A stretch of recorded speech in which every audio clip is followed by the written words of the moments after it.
हे मानव, सत्य ज्ञान संस्था में जो ज्ञान का प्रचार किया जा रहा है, वह प्रचार जन लोक हित में है। जो शास्त्रों में ज्ञान है, उस ज्ञान का ही प्रसारण किया जा रहा है और हर मानव तक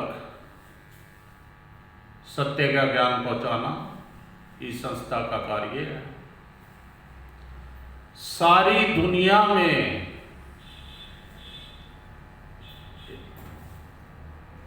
संस्था के केंद्र होंगे और उन केंद्रों में शिव मंदिर होगा, अनाथालय होगा और हर मानव के लिए, हर जीव के लिए 24 घंटे भोजन होगा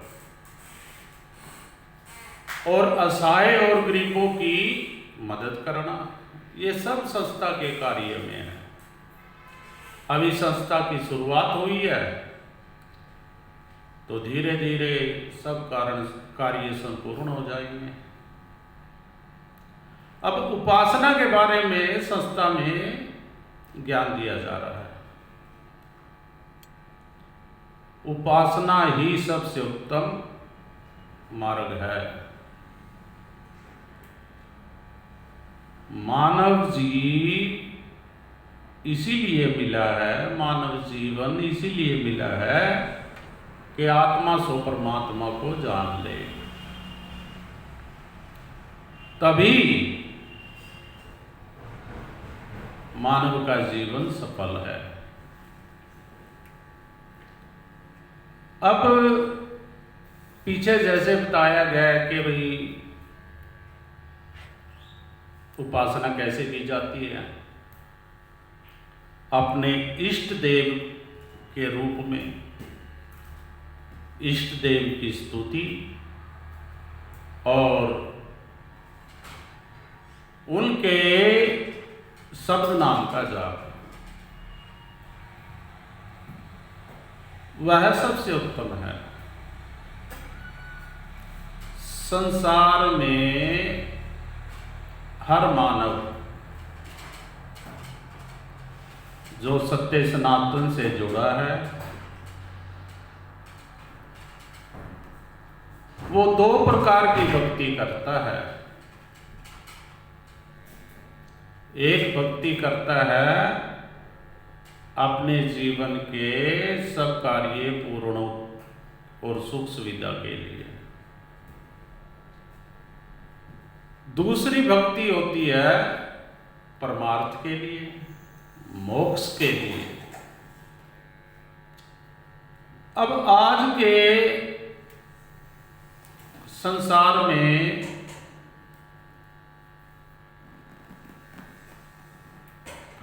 धर्म को व्यापार बना चुके हैं लोग। हर कोई अपनी दुकान खोल के बैठ जाता है और लोगों को विश्वास दिलाता है भाई आप हमारे साथ जुड़िए और हम आपको मोक्ष दिलाएंगे। जो ऐसी संस्था हैं, हम उन सभी से कहना चाहते हैं कि किसी की आस्था को,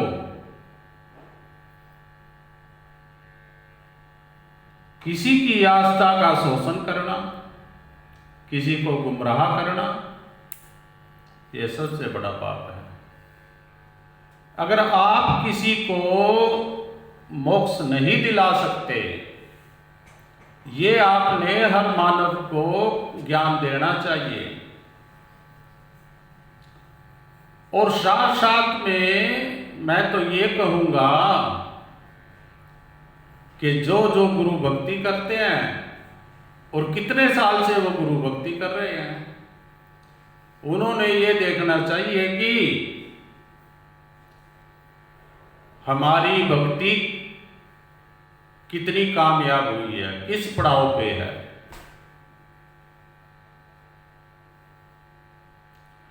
शास्त्रों में भक्ति के 7 पड़ाव बताए गए हैं और ये पड़ाव सन्यासियों के लिए हैं। गृहस्थ आदमी भी अपना सकते हैं अगर उनका नियम पालन करें। तो फिर मानव जीते जी ही मोक्ष की कामना नहीं अनुभव करता है भी मैं मोक्ष हो चुका हूं।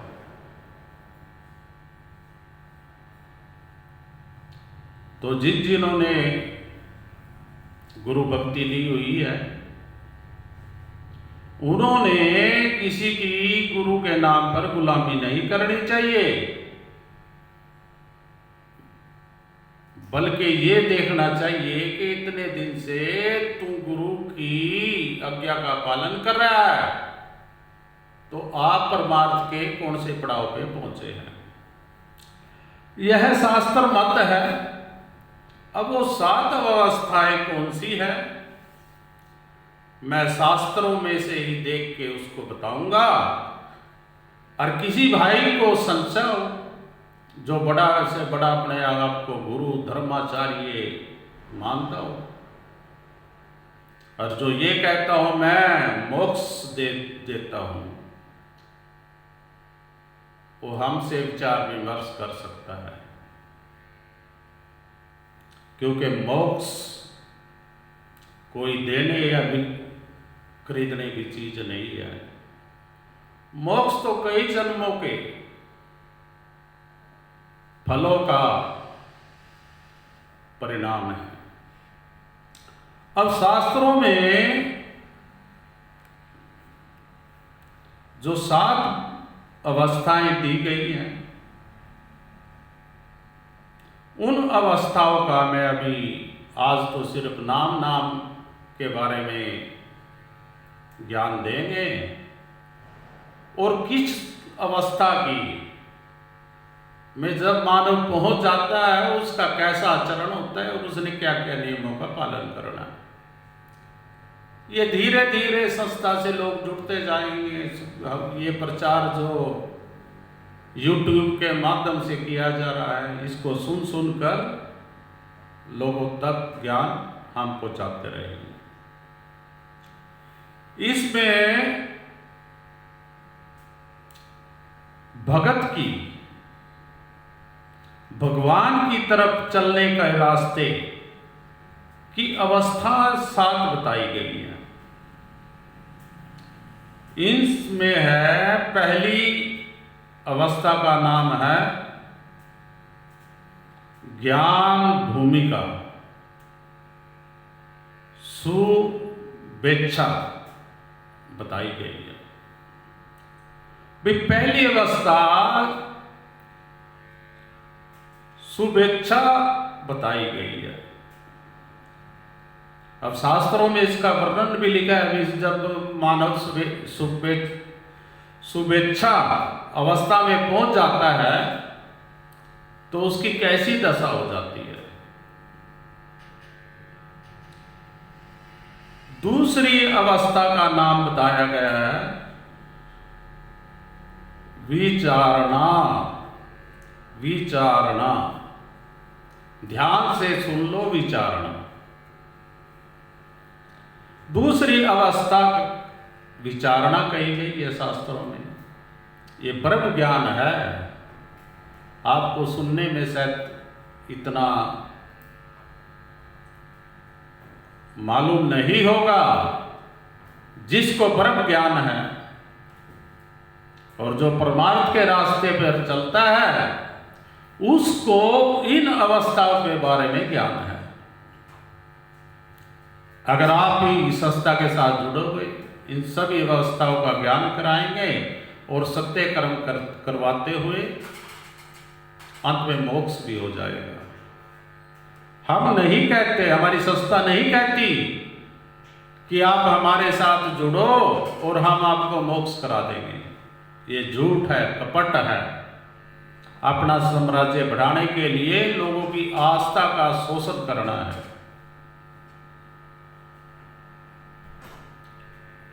अब दूसरी अवस्था जैसे विचारणा बताई गई है, ऐसे ही तीसरी अवस्था का नाम है तनु मानसा। तनु मानसा, तनु मानसा, ये भगत की भक्ति में तीसरी अवस्था आती है। और इसका भी धीरे धीरे हम आपको ज्ञान देंगे। चौथी अवस्था का नाम है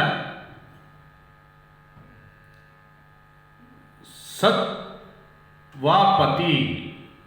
सत्वापति यानी चौथी अवस्था जब भगत की आ जाती है, वो सत्ता सत्वापति के नाम से जानी जाती है। ऐसे ही जैसे हमने ऊपर की तरफ जाना है तो एक एक सीढ़ियां पार करनी पड़ती है, ऐसे ही भक्ति के मार्ग हैं।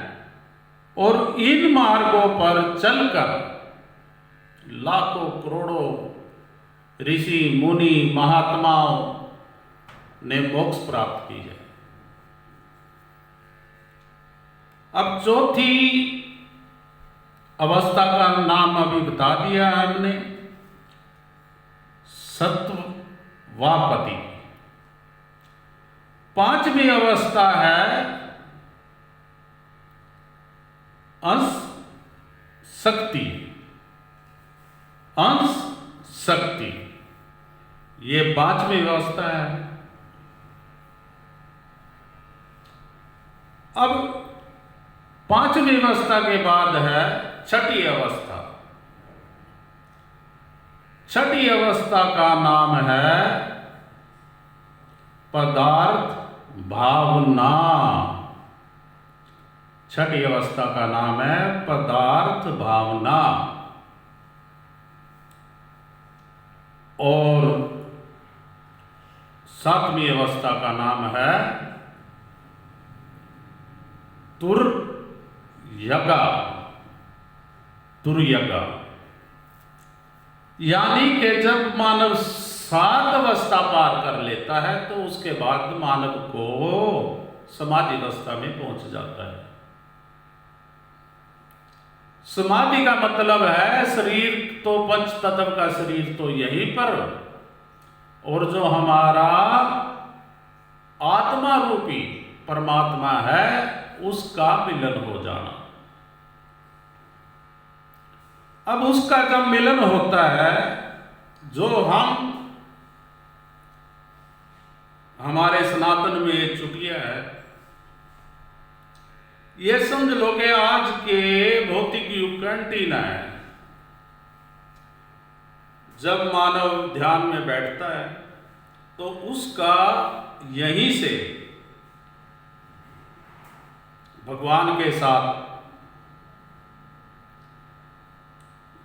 केंद्र जुड़ जाता है। और बहुत सारे ऋषि महात्मा तो ऐसे होते हैं कि उनकी आत्मा बाहर निकल के और सारे ब्रह्मांड में भगवान के दर्शन करके और दोबारा फिर उसी शरीर में धारण कर लेती है। और कुछ हमारे शास्त्रों में संत महात्मा भी कहते हैं कि 88,000 वर्ष तक तप किया। ये 88,000 तप वही होते हैं जब भगत समाधि की अवस्था में चला जाता है तो उसकी आयु, उसके शरीर की आयु वहीं पर रुक जाती है। जब भी वो आत्मा दोबारा अब शरीर को धारण करेगी या के ध्यान से हटेगा तो शरीर की आयु जब ही शुरू होगी। अब वो ये सबसे उत्तम ज्ञान है सनातन का। सारे संसार में जब सृष्टि की उत्पत्ति होती है तो सनातन धर्म की उत्पत्ति होती है, सत्य ज्ञान के लिए, सदाचार के लिए, मानव को जीने के लिए। जियो और जीने दो। अब मैं उन्हीं भक्तों से प्रार्थना करता हूं कि आपको इतना समय हो गया है अपने गुरु की भक्ति करते हुए,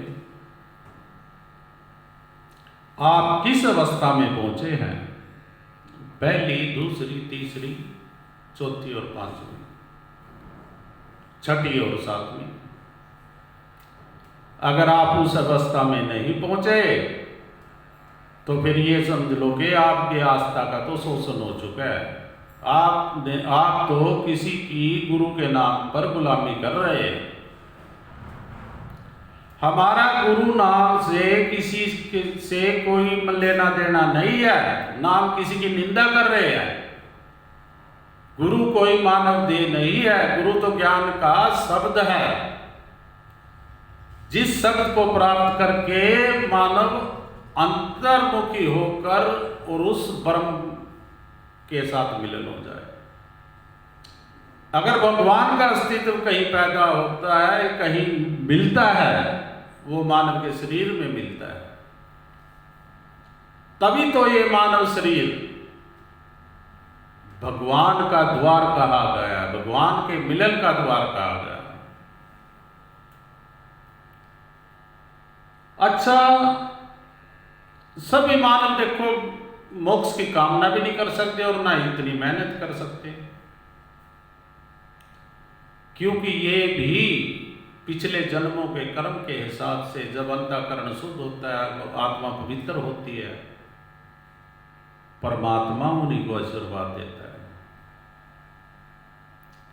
अब मान लो कि कोई मानव पिछले जन्म में मान लो शेर है और उसकी 84 लाख योनियां समाप्त होकर उसको मानव योनि मिल गई, वो कभी भी परमार्थ की तरफ नहीं जाएगा, वही शेर यानी राक्षस प्रवृत्ति का रहेगा। मदरा, पान, मीट जो भी है। तो भाई ये इतनी आसान चीज नहीं है भगवान को प्राप्त करने के लिए, और भगवान को प्राप्त करने का एक ही रास्ता है, वो है सत्य सनातन कर्म। जब कर्म करेगा, अब आपने अच्छे कर्म किए हैं तो सनातन धर्म में जन्म हो गया आपका, यानी दूसरे मतों में भी आपका जन्म हो सकता था। जहां मान ले सत्य का, मान ले ये ही नहीं पता भी सत्य होता क्या है। सत्य तो अजर है, अमर है, अनंत है।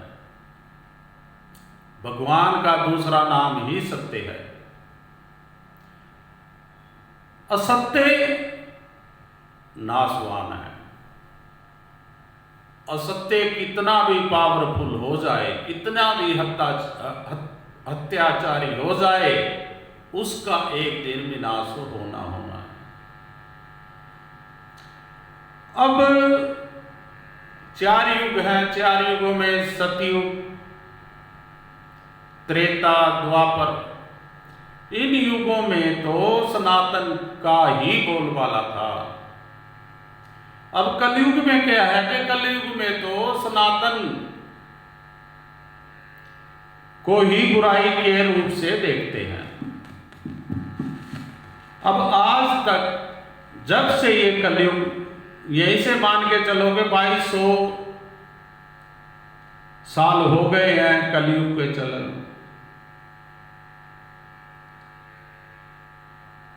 तो ये 2200 सालों में, ये 2200 वर्षों में सबसे ज्यादा सनातन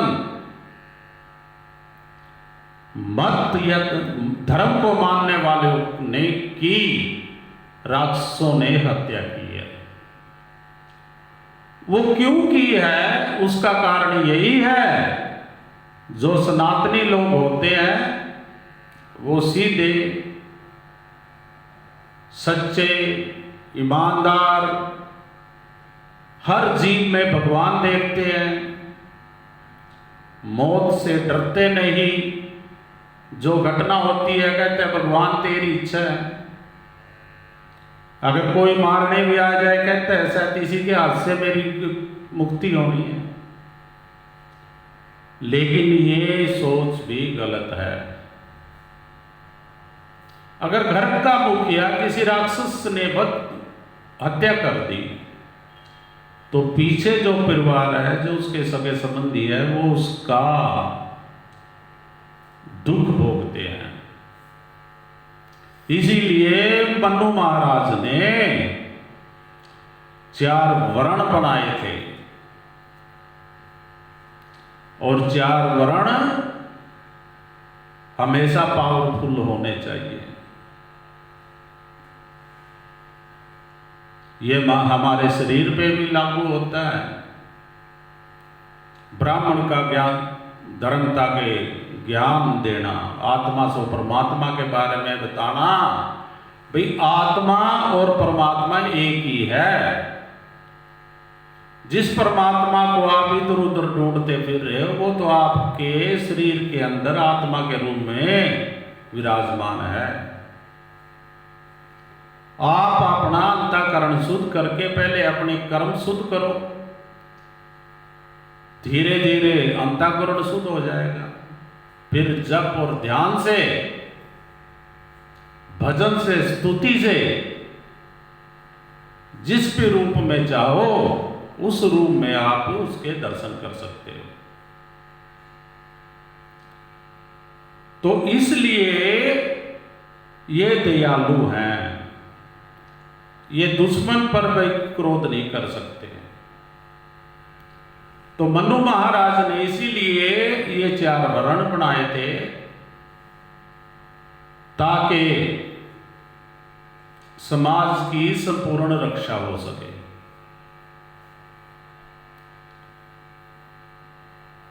ब्राह्मण आत्मा से परमात्मा का ज्ञान देगा जिससे कि मानव को मोक्ष प्राप्त हो जाए।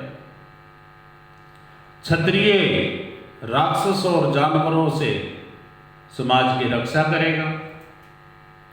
वैश्य धन और दौलत जो जरूरत है राज्य और संसार में उसकी पूर्ति करेगा। और शूद्र इन तीनों का अनुसरण करके सबकी सेवा करेगा। आज भी हर मानव में ये 4 वर्ण हैं। शास्त्रों में कहा गया है कि मुख तो ब्राह्मण का रूप है, हर मानव की भुजाएं क्षत्रिय का रूप है। अगर हमारे पे कोई भी कष्ट आएगा, कोई दुश्मन आएगा, सबसे पहले हमारी रक्षा ये हाथ ही करते हैं। इसलिए क्षत्रिय का रूप कहा गया है। और वैश्य हमारे पेट को कहा गया, जहां पर जो अन्न हम खाते हैं उसका खून बनाकर हमारी नशाओं में दौड़ता है, जिससे हम जीवित रहते हैं। और शूद्र पैरों को कहा गया है, जिससे सारे शरीर का बाहर ओढ़ सकता है, लेके चलता है। अब ये समझो कि ये चारों के बिना ना समाज पूरा है और ना अपना शरीर पूरा है। अब समाज में तो इस कलयुग में क्या हुआ कि वर्णों को छोड़ के जातियों के पीछे पड़ गए, और जातियों के चक्कर में राक्षस आए और हमारा लोगों का वध करके चले गए। तो इसलिए अब भी समय है, सभी भाई जातियों को छोड़कर वर्ण में सम्मिलित हो जाए।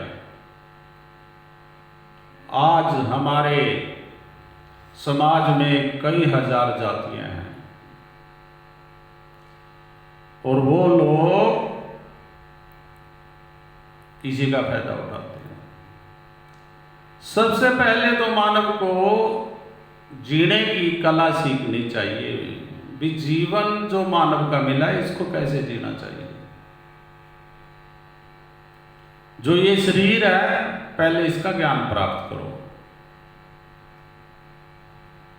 इसमें 5 ज्ञान इंद्रिय है, 5 कर्म इंद्रिय है।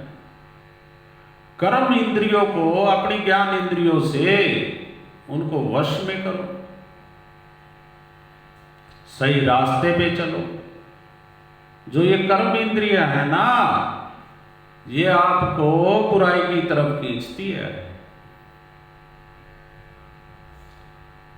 और 5 ये कर्म इंद्रिया और छठा जे मन भी के साथ लग जाए तो फिर इंसान का तो भाई मानव जन्म तो जरूर ले लिया उसने, लेकिन जानवर से बुरी दुर्गति कर देता है। अगर मन ज्ञान इंद्रियों के साथ लग गया तो मानव को धर्मात्मा बना देता है, मोक्ष दिला देता है। तो इसलिए सबसे पहले तो 12 साल की उम्र से और 24 साल की उम्र तक जैसे किसी मकान या किसी महल की नींव डाली जाती है, वो नींव सही डलनी चाहिए। और वो सबसे बड़ा कार्य माँ बाप का है कि बच्चे को सही ज्ञान कराए। ये मानव जीवन किस लिए मिला है? काम पर क्रोध संयम बरते, क्रोध पर, मोह पर, लोभ और पवित्रता बनाए रखे। ये सब कुछ ज्ञान उसको सिखाए। आज के दौर में हर मानव अपने बच्चों को बड़ी से बड़ी डिग्री दिलाना चाहता है, लेकिन वो ये नहीं सोचता भी तेरे बच्चे का पवित्रता खत्म हो चुकी है, उसमें वो भटक चुका है। मैं तो सभी माता पिताओं से एक ही अनुरोध करूंगा कि 12 साल से और 24 साल तक जिस बच्चे में पवित्रता का पालन कर लिया वो दुनिया का महाबली होता है। पढ़ाई बेशक कम हो जाए, डिग्री बेशक छोटी रह जाए, लेकिन वो दुनिया पे राज करने की क्षमता रखता है। क्योंकि जो पवित्रता बनती है उसमें मानव का मन, बुद्धि और शरीर महाबली हो जाता है। और जिसके पास ये तीनों ताकतें हैं, पावर है, वही महाबली है। और जिस बच्चे की पवित्रता खत्म होगी, चाहे लड़का हो चाहे लड़की, 12 साल की उम्र में यौवन क्रिया शुरू होती है। अगर 13 साल की उम्र में उनकी पवित्रता खत्म हो गई तो ये समझ लो कि उनके शरीर का विकास वहीं रुक जाता है। शरीर का, बुद्धि का, मन भी कमजोर हो जाता है। थोड़ी थोड़ी बात पे गुस्सा करना। तो इसलिए जो बड़ी बड़ी यूनिवर्सिटियों में अपने बच्चों को भेजते हैं, यूनिवर्सिटियां ठीक है, वो संस्थाएं ठीक है, लेकिन उनमें कंट्रोल नहीं है। बच्चे को सही ज्ञान देने का कोई व्यवस्था नहीं है। वहीं से बुराई शुरू होती है। अभी आज का विचार को यही विराम देते हैं। ये तो ज्ञान का बहुत बड़ा भंडार है। अगर कोई चुल्लू भर भी इसको ग्रहण कर ले, वो अमृत की तरह अमर हो जाता है।